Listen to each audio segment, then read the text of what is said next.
भारत पर पड़ रही भीषण गर्मी के बाद अब जल्द मानसूनी बारिश देगी दस्तक। फिलहाल इस बीच बंगाल की खाड़ी नहीं बल्कि अरब सागर में एक तूफानी सिस्टम बनने की संभावनाएं नजर आ रही है। क्या ये सिस्टम चक्रवाती तूफान का रूप लेगा? क्योंकि अभी जो संभावना नजर आ रही है उसके अनुसार चक्रवाती तूफान बनने की भी आशंका नजर आ रही है। सिस्टम भारत की ओर बढ़ सकता है और भारत के आने की संभावनाएं पूरी तरह से स्पष्ट होती हुई नजर आ रही है।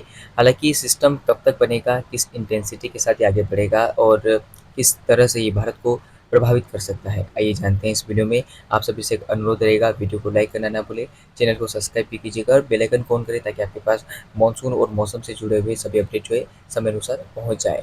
फिलहाल दोस्तों चक्रवाती तूफान की बात करते हैं। सिस्टम बन रहा है, कितना इंटेंसिफाई होगा और कब तक ये आगे बढ़ सकता है इसकी पहले बात करते हैं।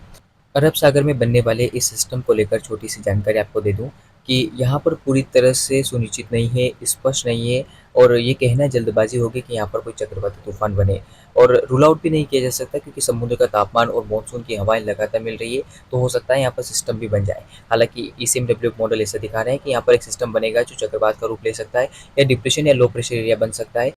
तो हम ईसीएमडब्ल्यू मॉडल के अनुसार ये कह सकते हैं कि अरब सागर में एक सिस्टम बनेगा जो चक्रवात का रूप भी ले सकता है। फिलहाल आप देखिए कि उत्तरी अरब सागर के क्षेत्रों पर आप देखिए भारत से सटे हुए क्षेत्रों पर यहाँ पर एक सिस्टम बनता हुआ हमें नजर आ रहा है और ये लगभग आप देख सकते हैं कि 39 किलोमीटर प्रति घंटे की रफ्तार से आगे बढ़ता हुआ हमें नजर आ रहा है। यानी कि ये सिस्टम एक डिप्रेशन की इंटेंसिटी में रहेगा। हो सकता है कि धीरे धीरे डीप डिप्रेशन भी बने। इसके अलावा ये सिस्टम आप देखिए लगातार हवाओं को मर्ज कर रहा है। आप देखिए किस तरह से हवाएं जो है, तमाम हवाएं अरबियन सी से आ रही है हिंद महासागर क्षेत्र से और मानसून की हवाएं भी इस सिस्टम में मिलती हुई हमें नजर आ रही है। तो ये सिस्टम और इंटेंसिफाई होगा और आप स्थिति देखिए कि 10 जून के आसपास ये सिस्टम जो है तो आप देखिए 45 किलोमीटर यानी कि 45 से 47 किलोमीटर प्रति घंटे की रफ्तार से आगे बढ़ रहा है। यानी कि अब ये धीरे धीरे एक चक्रवात का रूप लेना शुरू कर देगा और अगर चक्रवात बनता है तो भारत के कई राज्यों को प्रभावित करेगा, खासतौर पर गुजरात, महाराष्ट्र और फिर आगे बढ़ता हुआ मध्य प्रदेश, राजस्थान। तो अब क्या कुछ संभावना है क्योंकि अगर ये सिस्टम बनता है तो कई राज्यों में भारी बारिश, आंधी तूफान के साथ जो मानसून का प्रोग्रेस है वो आगे बढ़ा सकता है, मानसून काफ़ी तेज़ी से आगे बढ़ सकता है। तो ऐसे में इसको लेकर क्या कुछ संभावना रहती है, आगामी समय में तमाम अपडेट देता रहूँगा।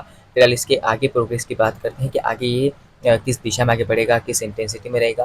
तो फिलहाल आप देख सकते हैं कि ये सिस्टम जो है जब आएगा तब आप देखिए बादल जो है पूरे ही महाराष्ट्र पर रहेंगे, गुजरात पर रहेंगे और आप देखिए किस तरह से ये सूरत, वलसाड, नवसारी, साथ ही साथ इधर मुंबई, महाराष्ट्र और दक्षिण के जो तमाम राज्य हैं उनको प्रभावित करता हुआ नजर आएगा। इधर भुज कच्छ से लेकर तमाम इलाकों में बारिश देता हुआ नजर आएगा।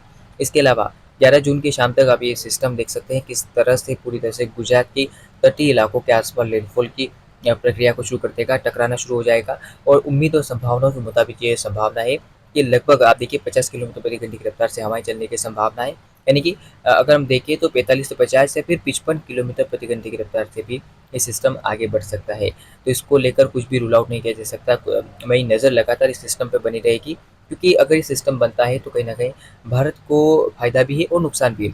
फ़ायदा ये है कि मानसून सीज़न के आगमन से पहले यहाँ पर काफ़ी ज़बरदस्त बारिश हो सकती है जिससे जो सूखे का हालात था वो कम होगा और आप देखिए आगे किस तरह से मॉडल दिखा रहे हैं कि सिस्टम जो है वो अपना रूप बदलेगा और अब धीरे धीरे जो है राजस्थान, मध्य प्रदेश की ओर बढ़ना शुरू कर देगा। लेकिन इस बीच आप देखिए कि यहाँ पर जो है सिस्टम डिप्रेशन की इंटेंसिटी में रहेगा तो 42 किलोमीटर प्रति घंटे की रफ्तार से सूरत, वलसाड, नवसारी, मुंबई, महाराष्ट्र और उत्तरी जो क्षेत्र है वो प्रभावित होते हुए नजर आएंगे।